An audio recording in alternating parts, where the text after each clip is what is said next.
தர்மம் பண்ண பண்ணத்தான் பிராயச்சித்தம் பண்ண பண்ண பாபங்கள் குறையும். ஆனா ஒரு சின்ன பாபத்துக்கு பிராயச்சித்தம் பண்ண எத்தனை நாள் ஆகும் தெரியுமோ?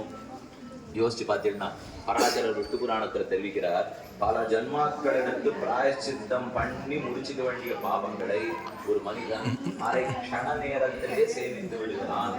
என்ன பெரிய விஷயம்? ஹரிச்சந்திரன்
ஆனை எத்தனை குறிப்பாட்டினாலும் மறுபடியும் அதே போலத்தான் நாம் எத்தனை தரம் பிராயச்சித்தம் தேடினாலும் பிராயச்சித்தம் பண்றதை வாழ வேண்டும். வாழனால திரும்ப பாவம் சொல்றானே, பாவம் மூணடி ஏறினா அந்த 2 அடி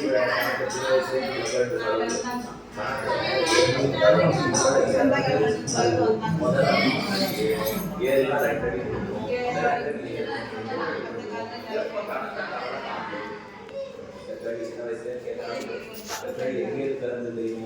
நாம பண்ண பாவங்களுக்கு ரெண்டடி சரிக்குனா கொஞ்ச நாள் கழிச்சு கணத்தை விட்டு வெளியே வந்துடலாம். 2 அடி ஏறச்சு 3 அடி சரிக்குனா அப்ப கணக்கு தெரியாதுன்னு அர்த்தம். இந்த புள்ள தவளை வெளியில வரவே வராது, கணத்துக்குள்ளேயே தான் கிடக்கணும். ஆனா ஒரு நாளும் பிறக்கும் போதும் பிராயச்சித்தத்துக்காக பிறக்கிறோமா, புதுசா கர்மாக்களை சேர்க்கறதுக்கு பிறக்கிறோமான்னா இது எது முன்னேன்னு தெரியலையோ. ஏன்